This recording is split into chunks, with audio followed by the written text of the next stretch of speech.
By supporting On My Mind, you help us bring you thoughtful, fact-based conversations whenever and wherever you listen. I'd like to invite you to make a contribution today at dianerehm.org/donate. And thank you.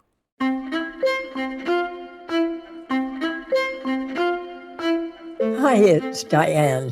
On my mind, the invasion of Ukraine. It's been about a week since Russian forces launched an attack on its neighbor, and it's safe to say things have not gone according to Vladimir Putin's plan. The international community united around harsh economic sanctions. Corporations severed ties with Russia, and the Ukrainian army, along with the Ukrainian people, have proven more effective at defending their country than anyone anticipated. Now, it seems the conflict is entering a new phase, one in which Russia is turning its firepower on civilian targets. Shane Harris is intelligence and national security reporter at The Washington Post. We talked on Thursday afternoon about where things stand and what could happen next. Shane Harris says, you and I are talking this Thursday afternoon. Things can change so quickly. But right now, how would you characterize what we're seeing on the ground in Ukraine? Well, right now, I think we're seeing a war that is more difficult than Russia anticipated it being. The Ukrainian military has had some pretty impressive victories, holding back Russian convoys, tanks. They've been really successful with some of these anti-tank missiles that they've fired at the Russians. And notably, it seems like the Russian logistical planning has been a little bit screwed up. There are reports of them running out of food, running out of fuel. There are reports of soldiers surrendering, even sabotaging their own vehicles. And maybe the most vivid example we see of how the feared Russian military machine is kind of breaking down or slogging is this huge, miles-long convoy that has been heading from the north down to the capital of Kyiv, and it appears to have literally stalled on the road. So that's in some ways, I think, kind of a metaphor for how things are going. But we shouldn't at the same time think that that means that the Ukrainians have taken the upper hand or that they have a military advantage. They don't. The Russian military is simply bigger. It's more technologically sophisticated. It's better trained, despite the fact that it has experienced some very clear setbacks in the first week that I don't think most experts predicted it would. Not even Vladimir Putin. I don't think so. I mean, it's very notable to me that in the intelligence assessments that we reported on prior to the beginning of the war, the U.S. and the Brits thought that he was being given a much rosier picture of how this would go than a lot of experts thought that it might. Not that they were predicting the breakdowns in the kind of morale and equipment that we're seeing, but that this was going to be a longer slog than he thought it might be. So I think he may have also had this idea that this was going to be kind of a lightning strike. You go in, you decapitate the central government, you put in your puppet regime, and then it's relatively straightforward. It's just been much more complicated than I think maybe even he understood, although it's very hard to know what's going on inside his head. Well, and it's very hard for the Russian people themselves to know what's going on. What do we know they are hearing? We know they're hearing some things about the fact that there is a war. There have been protests. There have not been mass uprisings in the streets. And the Russian government, we know, is taking steps to try and limit access to information, especially cracking down on social media. You're not going to see real stories on Russian state media about what's going on with the war. But we know some other things, that information is getting through about the sanctions, that's for sure, because they're feeling it. They can see this. Individual Russians can see the fact that, their bank accounts are worth less right now.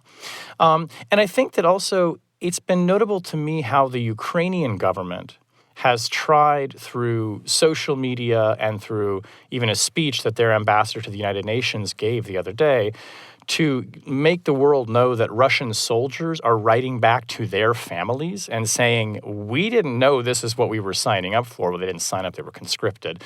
But many of them, it seems, thought that they were going in on some kind of a training mission or that they would be welcomed as liberators by the Ukrainians. The Ukrainian ambassador read this extremely heart-wrenching text message that he said was the last text message that a Russian soldier sent to his mother before he was killed, in which he said, Mom, this is not what we thought it was. They're asking us to fire on civilians. This is a real war. So those messages are getting through, but I'm not sure it's permeated entirely through Russian media. And it's not only that they're firing on Ukrainian civilians, they're practically brothers. I mean, there are Russians in Ukraine, there are Ukrainians in Russia. There is this long relationship. And now, to see what's happening, I can so understand that soldier's letter to his mother. I mean, I want to get to something Susan Glasser posted online this morning. She said, what constraints still exist on Putin? And she got lots of response. How would you answer that? Yeah, I saw that post and thought it was such a good question, and no surprise coming from Susan, who watches this space so closely. I don't know that there are many constraints really on him right now. I mean, there certainly don't appear to be any coming from within his own government. I've done some reporting on this in the past few days, talking to intelligence officials, asking them, do you see any cracks in his base of support, people around him who might turn on him, who might try to stop him? And the answer was no, they're not detecting that. He has a very small circle of advisors around him who maybe have given him quite bad advice, but who also seem sort of ideologically committed to this fight the way he is. The sanctions have been extraordinary. They have been historic. It hasn't noticeably deterred him. Now, we're only a few days into it, and we should remember that as this economic pain goes on, other forces may come to bear in his own country from his own people. But practically speaking right now, it's hard to find any real meaningful constraints. And what we're seeing is kind of the opposite. He's becoming more unrestrained in reported uses of, cluster munitions, these horrible weapons that he's threatening to use, like hyperbaric missiles, the targeting of civilian institutions. This is somebody who is becoming more ferocious and not more restrained. And what about his nuclear threats? This was of great concern, obviously. Just to recap for people, over last weekend, Putin ordered that his nuclear deterrence be put on a higher level of alert. They kind of went up one step in a multi-stepped chain. And what that means is not that he's preparing to launch weapons, but rather that they're taking a step closer to getting ready for the possibility that they could use them, right? So not to be overly euphemistic about this, it's scary.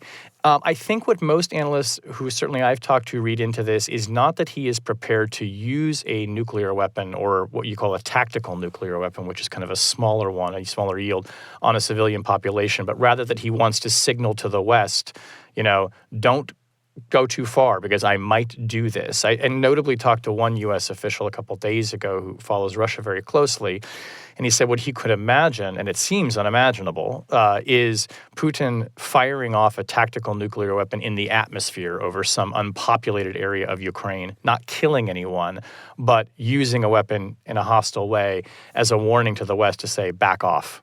And if he did that, I mean, we'd be in a new world, and it would change the strategy of this. I can't even contemplate what would happen if he actually used a tactical nuclear weapon on a population. So when you see this photograph of Putin sitting at one end of a very long table and 3 or 4 advisors, maybe generals, sitting at the other end, are they telling him anything other than what he wants to hear?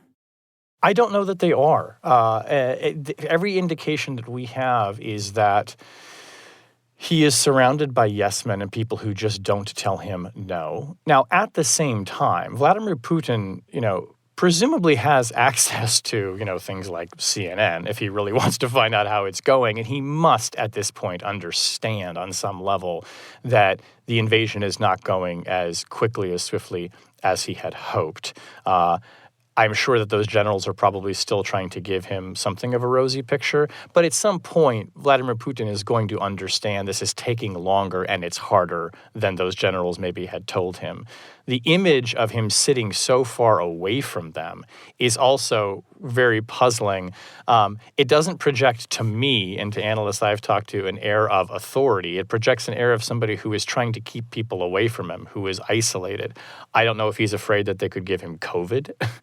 People have speculated that. But it is a very strange image, and it kind of becomes this metaphor for Putin isolated, keeping his advisors at arm's length, maybe not even hearing them. And to me, it just so strikingly underscored the degree to which this whole expedition just seems ill-advised and off base, frankly.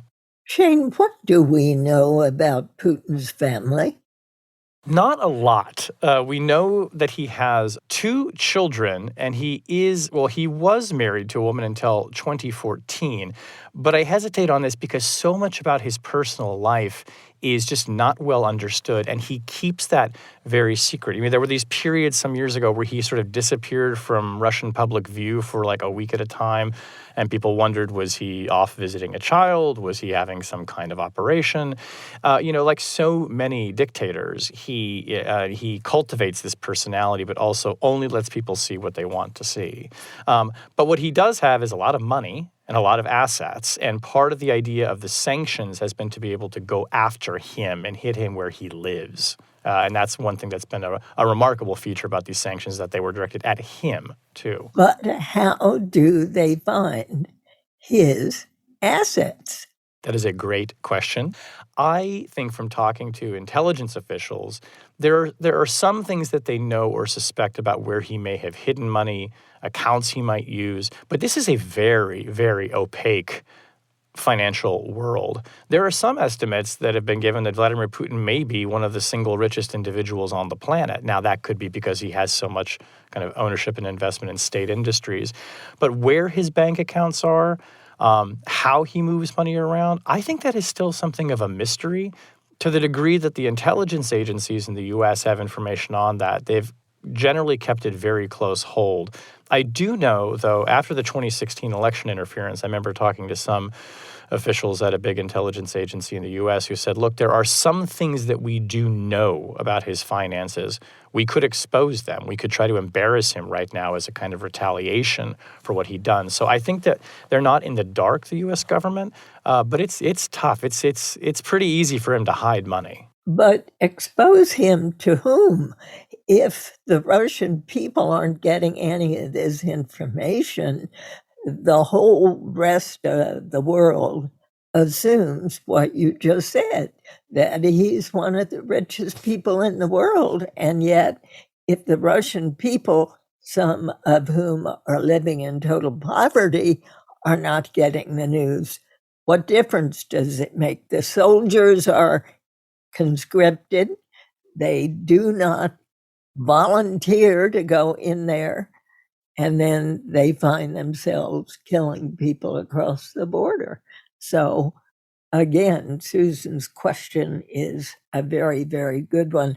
The other thing there's been a lot of speculation about, and it is indeed speculation, is Putin's mental health. That's right. What are you learning? Well, the people I've talked to on that question, and again, by people I want to emphasize, these are intelligence analysts who watch him, who study him, who tried to take account of what he says, his body language, his actions, to try and build a kind of a profile. No one has said they think he's crazy, and I kind of put that in air quotes, to say that no one thinks that he has become delusional or detached from reality, as much as the military campaign seems ill-advised, kind of maybe doomed to be hugely costly. they still see him as somebody who is operating on what he thinks is a rational basis, that he has a set of grievances against Ukraine. He has reasons for why he thinks that they are a threat to him and to Russia, and that what he's doing is enacting a plan that in his mind is for the benefit of Russia and for the security of his country. So he hasn't kind of entered into the realm of fantasy, they don't think. But it's very difficult for anyone, particularly for our intelligence agencies, to get that sense of him because we only know from him really what we see. We can see his actions, and there really aren't human sources close to him that are telling U.S. intelligence agencies and others, here's what he's saying privately, here's what he's thinking. We would love to have those people, and ideally what you'd want is somebody in his inner circle to turn on him and to begin providing that information to a friendly government.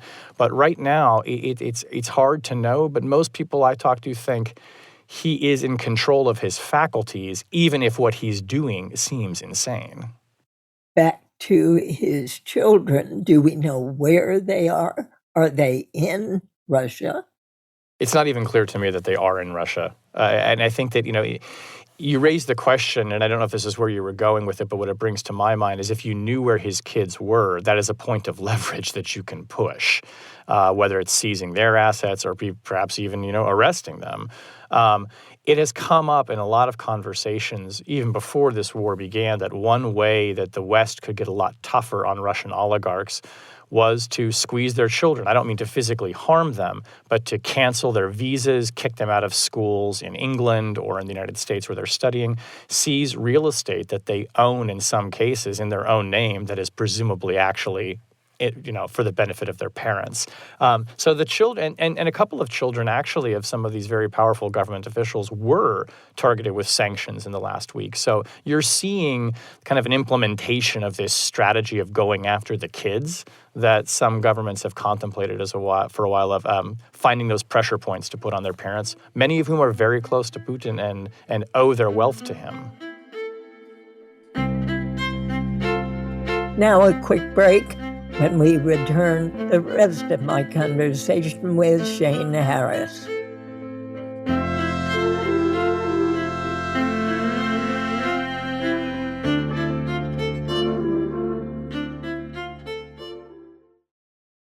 Hi, it's Diane. For the March meeting of the Diane Rehm Book Club, I'll host a conversation with author Amy Bloom about her new book, In Love, a memoir of love and loss. It's Friday, March 25th at 1 p.m. Eastern Time. Find out more and register at dianerehm.org/book club. And we're back. Here's the rest of my conversation with Shane Harris, intelligence and national security reporter at the Washington Post. What about the application to the EU to become a member of the EU? What would that do for Ukraine if approved? And we all know the process takes a long time. Yeah, it does. It can take years, actually, and they've applied for a fast track process. I don't know how fast it would be. Politically, it would mean a great deal, right? It would be the European Union, the European community saying, we view you as one of us. You are European. This is very much what Putin does not want. He feels threatened by a Ukraine that is turned to the West, that is turned to Europe. But the EU, of course, is not a military alliance. It's a political and economic pact. And so it would not necessarily provide for the defense and the military defense of Ukraine as the way it would if they joined NATO. At the same time, let's just speculate here. If let's say in the next 2 months the EU does something very dramatic and admits them to the European Union, you start to see the argument building that Europe should do something more than just sit back and do sanctions on Russia as they see Russia targeting civilians, leveling a European Union member state. Again, there's no mutual defense pact necessarily here, but I just wonder, even apart from the EU membership question, how long is Europe and the United States going to basically sit back and watch what Russia is doing. And they're not doing it with impunity. They're suffering sanctions. But if that's not stopping them from slaughtering thousands of civilians and destroying a country, how long is the West really just going to sit on its hands? And if Ukraine were suddenly admitted into the EU, I think that raises the pressure on the Europeans to do more in terms of intervention than they are right now. And they're doing a lot. As a matter of fact, there was a very recent conversation between the president of France and Putin. What came out of that other than frustration on the French president's part? Yeah, a lot of frustration. There is not an obvious diplomatic off-ramp to this crisis right now. President Macron, tried, I think, admirably before the war began to try and broker something. There was a day or so there where it looked like he might even be able to put together a meeting between President Biden and President Putin, where maybe they could resolve some of these issues. But I don't think there is, practically speaking, a diplomatic path out of this right now. I mean, Russia is going to have to suffer more economically and more military losses before I think it's ready to do that. Importantly, though, of course, the Ukrainians and the Russians are meeting there, and right now as we're speaking, I think they're holding a second round of talks. From a source I've talked to who has some insight into that, the Russian demands continue to be essentially surrender, which the Ukrainians are not going to do. So I don't know that those are really that there's a chance of those bearing fruit in the near future. How much would it bother Putin that the UN is going to accuse Russia and specifically Putin of war crimes? I suspect it would bother him quite a bit. I doubt that he believes that what he's doing is a war crime. It will isolate him even further than he is now. And I have to say, just stepping back to and looking at the sanctions, the political condemnation, the air travel restrictions, and now the possibility of war crimes investigations. In just the span of a week, this has become one of the most isolated leaders on the planet. I mean, they are starting to tilt towards, North Korea territory in terms of being a kind of a global pariah. So for Putin, practically speaking, I think what this means, and the sanctions maybe go to this too, I don't know that even after this is over, he's going to be able to travel around the world. I mean, how is he going to operate as a leader of a country when he is individually sanctioned, when there may be a war crimes investigation against him? He has seen examples of leaders in Europe who have ended up in The Hague, for the kinds of offenses that he is committing right now. So it's not merely symbolic. I mean, this is someone, I think, who also fears very much an uprising in his own country. He doesn't want to end up like Muammar Gaddafi in Libya, I think, where a popular uprising ousted him from power and ended up killing him. So I think he's keenly aware of this. And it's to some degree also a kind of global humiliation, for the international community to say, we don't think that you're a legitimate ruler. You may be a war criminal. I think that must, at the very least, aggravate him. How important is China with this argument? They're very important. Right now, China is really the only significant friend that the Russians have. And I think that Russia is kind of becoming a junior partner in this new alliance with China. China is economically and politically and militarily more important than Russia. It was notable to me, we reported this yesterday, and the New York Times reported this as well, that the Chinese government conveyed to senior levels of the Russian government, do not do this invasion until after the closing ceremonies of the Winter Olympics in Beijing. Do not embarrass us. Do not upstage us. That tells you that the Chinese government understood that Russia was contemplating this invasion. Now, lots of people, I think, believe that they were, but there is a kind of connection at the senior levels of these countries right now that is important for Russia to have China in its corner, and important too for China, which historically has not tried to get in the middle of other countries' affairs and has tried to maintain not necessarily neutrality, but a kind of distance and a kind of remove. It's hard to see how Xi Jinping continues doing that if he is backing, the leader of Russia, who is accused of war crimes, who is, sanctioned up to his neck and has become a global pariah. I don't know what China gets necessarily from kind of hitching its wagon to Russia. It doesn't necessarily need its energy. It's a political liability. We're going to see how that plays out, but this is a very important relationship between these two countries. Why do you think India voted against that war crimes effort? I suspect they're trying to sort of thread a needle here, have it a little bit of both ways. I'm not an expert on India's relationship with Russia, but I think that it is trying to some degree to not aggravate Russia at the same time that it doesn't alienate itself from the United States. So this, abstention is always just this kind of, mushy middle that you can take. But notably, that UN condemnation, it was overwhelming. The only countries that were voting no, that weren't abstaining, I think, Eritrea, North Korea, maybe one other, not exactly the people that you want, in your corner if you're Vladimir Putin. So it said a lot, but it's been very interesting to see the way that India, in particular, huge country, developing country, dependent perhaps to a large degree on investment from China, seeing maybe China as a future strategic partner for itself, doesn't want to get on the wrong side there maybe. There are a lot of calculations that a country has to make when it's not so clearly, a pure ally of the United States or Europe and an adversary of Russia.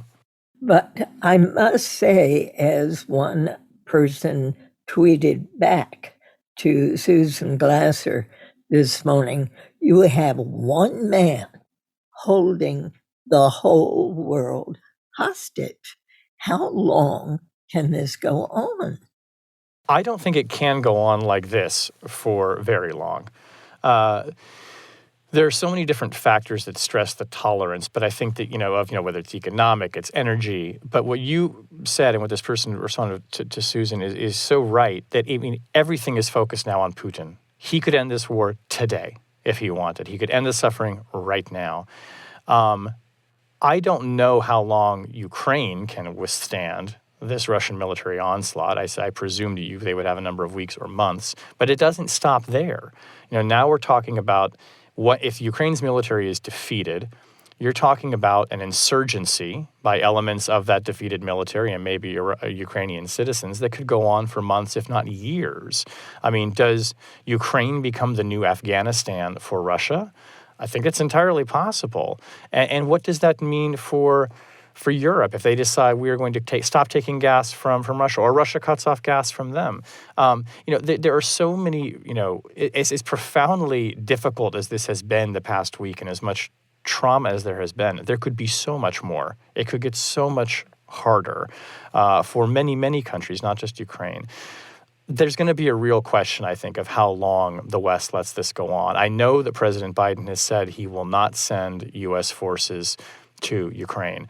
I am just not confident that this misadventure gets contained exclusively to Ukraine. If the Russian military is bombarding Kyiv, if it is laying siege to cities, if it is starving people, I just don't know how long European countries, and frankly, their populations are going to be willing to sit back and, as that commenter said, let one man hold the world hostage and continue torturing these people. But Shane, think about Syria and talking about the red line, and nothing happened. It's true. And I will say something, though, that I think is just a harsh political reality, which is that you have Russian forces occupying a country on the border of NATO member states. There's something about it that feels so much more threatening, I think, to European leaders, whereas they could look at Syria and say, humanitarian catastrophe, disaster, lamentable, but it's contained. It's in that part of the world. This doesn't stay as contained, I think. This is a much more palpable threat to Europe. And I think that I just think politically, a lot of people care about this more than Syria, and I'm not in that camp, but I think more people do, frankly. I wonder if there's a racist element going on here.